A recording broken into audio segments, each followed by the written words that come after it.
What is going on, lady? Oh, no. Did that wrong. Let's try that again.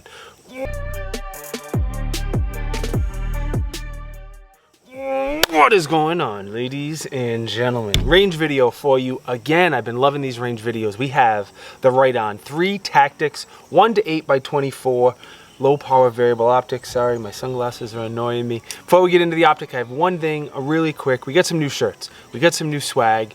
Was brought on to TriStar Trading Company. Very athletic fit, very soft. They feel great. If you want to support me in this channel, the link is down in the video description. It says Tiberious swag. Click it, buy it. Good to go. Thank you. Appreciate it. All right, so let's get right into the optic. I won't waste any more of your time. We're going to start at the back because if I don't, I'll forget a lot of stuff. Like all low power variable optics, it has a diopter.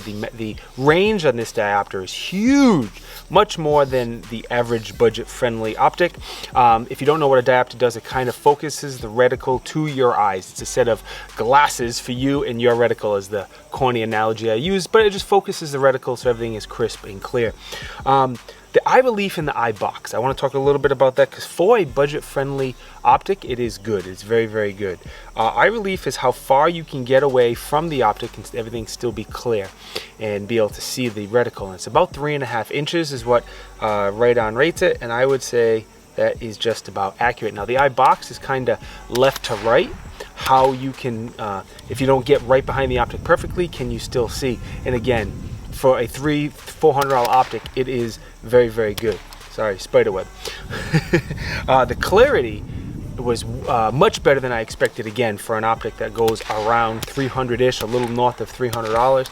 It is very clear glass, and really I don't see any distortion around the ring or on the outside. So overall, I'm going to say eye relief, eye box is good. Clarity is very good. The magnification adjustment ring here does come with this quick the throw lever that you can quickly detach if you don't like it. It is extremely smooth, but it's very tight. I was hoping it would loosen up a little bit as I've used this over the past few months, and it hasn't really. And compared to other budget-friendly optics or just other optics I have, I'm reviewing like 7 optics right now. This is by far the hardest. So some of you may prefer this and like it. I just think it's too hard. I don't want it too easy where it moves and gets bumped on its own, but this for me is just too hard. The reticle is interesting. It is an MOA reticle. They call it their OT reticle. In the center you see here is a 1 MOA dot, very small precise dot for precise shots. You have the larger circle around it, so if you're shooting a very large target or something very close up, you can just put that circle on your target, let loose, and you'll be good to go. Now it has a lot of hash marks for windage and elevation adjustments. Each one of those lines is 5 MOA apart, which means roughly 5 inches at 100 yards. So if you're shooting, you need to hold over for windage, say you hold to the left, hold to the right, and then you know each hash mark is roughly 5 inches at 100 yards, and hopefully you can do math if you need to. Now in between every single hash mark, even the vertical and horizontal ones, that little bit of white space in there is going to be a 1 MOA hold off, if you need to hold off a little bit. Now the dashes that are in the opposite direction here, they're going to be a 3 MOA adjustment across those hash marks. Again, if you need to hold off 3 MOA, it just gives you a reference and a point to hold off. Now when you turn the illumination on in the reticle, I'm going to talk about this a little bit more in just a second. It's the entire thing illuminates, not just the dot, not just the circle. The whole thing illuminates, and I don't really care for that all that much, but it is what it is. Nothing we can do about it. Let's talk about the windage and elevation adjustments. They have removable caps you can take off when you need to adjust it. So they are a 0 resettable turret. So what you do is you set up, you sight your optic in, you unscrew the screw on the top, and then you can bring the dial back to 0, screw it back in. So if you're shooting again and you need to make adjustments on the fly, you can make those adjustments to get your hits out at distance, and then when you're done, you just bring it back to 0. That's where your original, the number 0, to bring back to your original 0, and you'll be good to go. They are very tactile. They're very audible here. Now that I lost my 0, that's okay, I'll go fix it in a minute. Half MOA adjustments per click, and they are very tight. I always worry with budget optics, if these things are too loose in your shooting, does that affect your accuracy? These are good to go. They're very tight. The other side here is going to be your brightness knob. It has 11, it goes all the way up to 11. It has 11 levels of brightness, and it is absolutely daylight bright. Most low power variable optics are not. This is definitely daylight bright. To be honest, I don't really care because I don't use the illumination dial on my low power variable optic. I just shoot with the etched reticle unless it's dusk or low light conditions. Then, okay, I'll turn it on, but it is definitely daylight bright if that's something that's important to you. It takes a CR2032, which is great, easy, standard, wonderful. The way it goes from 0 to 1 all the way to 11. There's no off in the half positions, and I'm kind of getting accustomed to that even on less expensive optics. It's really, really nice to have those off positions in between, but again, not the end of the world. All right, I got some quick facts for you. It's 10.9 inches, it's 19 ounces, which again isn't too bad for a 1 to 8, especially in this price range. 30 millimeter tube. Riton has a great lifetime warranty, right up there with Vortex. It is, excuse me, it is made in China, available in black and FDE. The FDE is a little more expensive. And then the field of view, when you have it on 1-time magnification, it's 105 feet. And when you crank it up to 8 times, it is 13 feet, which again is pretty darn good for a optic for a 1 to 8 that comes in around $300. The only thing I think I forgot to mention is second focal plane versus first focal plane. I should have mentioned this in the beginning of the video. I apologize. This is a second focal plane optic, which means the size of the reticle does not change when you go from 1 to 8.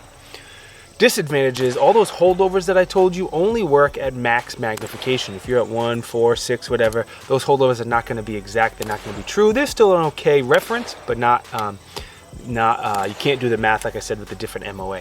When you're at 8, it works. First focal planes are much more expensive, but the holdovers on that particular one will work on any magnification. All right, testing pros, cons, then you can use those affiliate links to buy one of these and go home and do whatever it is you're doing.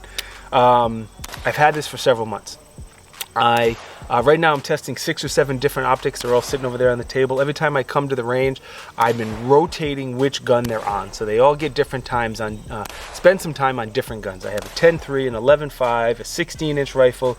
I have a Smith & Wesson 15-22, you get it. It spent time on a bunch of different guns, and I've done a ton of different drills. Obviously, stopped by sighting it in, did a lot of 1-ups, because I think that's the best way to get used to an optic, getting 1-ups over and over and over and getting used to that eye box and where to hold.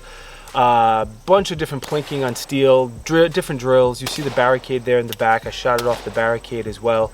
You get the point. I shot it a bunch. Didn't keep track of the rounds, but I've been shooting a ton of rifle and a ton of 22, so hundreds and hundreds of rounds. Biggest pro for me is going to be the value. Again, you get a 1 to 8 optic. Right now, 320, 350, 400, somewhere in that price range is what I see, so really, really high value. The reticle is absolutely daylight bright. That's rare on low power variable optics, especially budget friendly ones. The Diopter has a huge range. The windage and elevations seem tight, good to go, half MOA.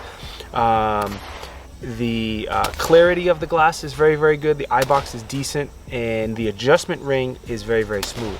Now, the adjustment ring is also a con. I know, how can it be a pro and a con? It's also a con because even though it's super smooth, it's way too stiff in my opinion. Some folks may like it.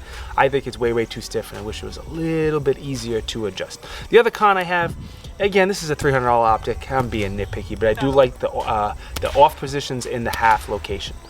Again, I'm being picky. Overall, very, very good option. There's a ton of budget-friendly optics out there. I am going to do a video comparing a bunch of budget-friendly optics and tell you the pros and the cons and what I do and don't like out of all of them to hopefully help you, because there's so many really good budget-friendly optics right now. But this one does deserve to be on the list for the price. You can't go wrong at a 1 to 8. Right before this video, I checked. It was $320 on some sites, $350 on others. Man, that's a lot of value for a 1 to 8 optic. Once again, let me thank Riton for sending me this to the channel. It is greatly, greatly appreciated. Let me remind you of the affiliate links again. If you want to pick one of these up, hopefully I can find you a good deal. Check those links down there. I also want to remind you of the new Tiberious swag. If you think I'm cool and want to support the channel, that's the best way of doing it right now. The links are down there as well. I'm on Instagram and Facebook. If you want to know what I'm reviewing right now in real time before those reviews come out on YouTube, the links, again, they're down there. Click, subscribe, all that good stuff. Most important, thank you very, very much for watching. It is greatly, greatly appreciated. I made you bounce. Sorry. If you think I deserve it, like and comment. It's free, doesn't hurt, helps the algorithm. More importantly, subscribe to the channel and enable the bell notifications. Again, it's free, it's easy, really helps me out, and I definitely appreciate it. I'll see you guys next time. Peace!